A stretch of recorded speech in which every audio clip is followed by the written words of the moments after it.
there. So where is this artwork from? This work of art is from Asia, in the region known as Southeast Asia. But this is a fun one.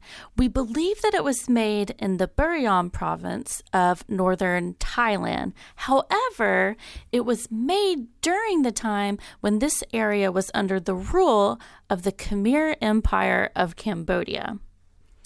When was this work of art made? As I mentioned, this was made during the Khmer Empire. We believe it was made during the 10th century. So Khmer Empire. What exactly is an empire? An empire is a state or group of states under the authority of a single ruler.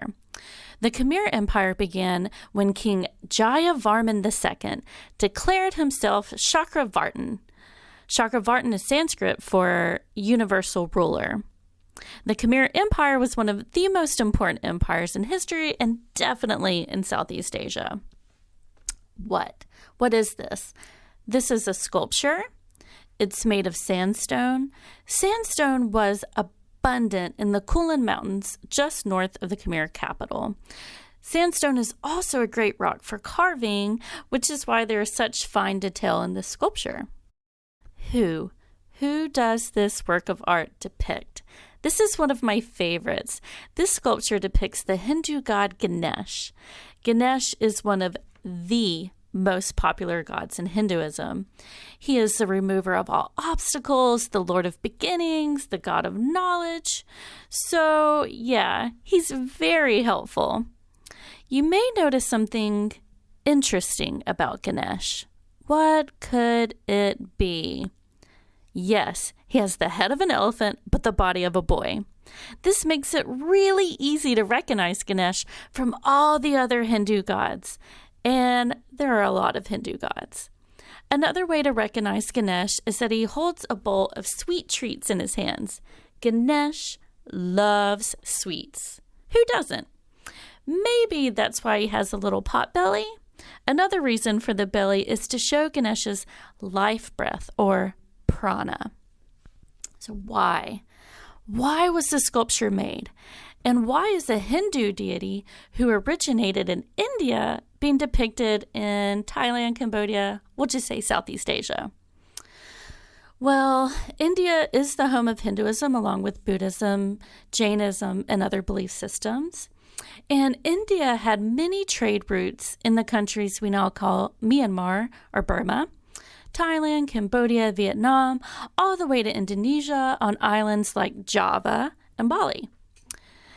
India's influence through these trade routes and other contact that they made transformed the notions of kingship in Southeast Asia.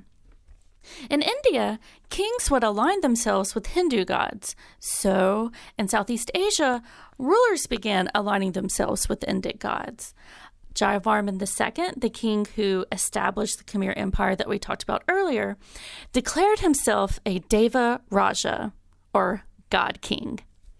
So, a sculpture like the one we have here of Ganesh would likely have been located at a temple dedicated to Shiva.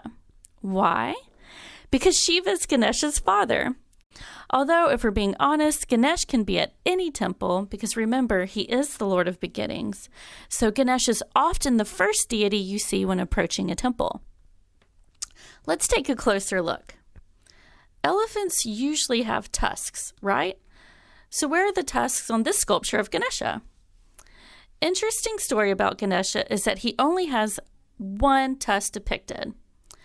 In general, at least, this one doesn't have any. So we know this sculpture at least once had one tusk, but has since broken away. So why is Ganesh only depicted with one tusk?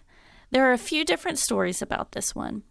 One story is that Ganesh was going home one night during a full moon, and the rat that he was riding on, yes, this elephant-headed god rides on a rat vehicle. So he's riding on the rat. The rat saw a snake, got scared, and hid. This caused Ganesh to fall. The moon saw this. Remember, it was a full moon. The moon saw this and started laughing. Ganesh got upset, broke off his tusk, and threw it up at the moon. And this is why the moon waxes and wanes.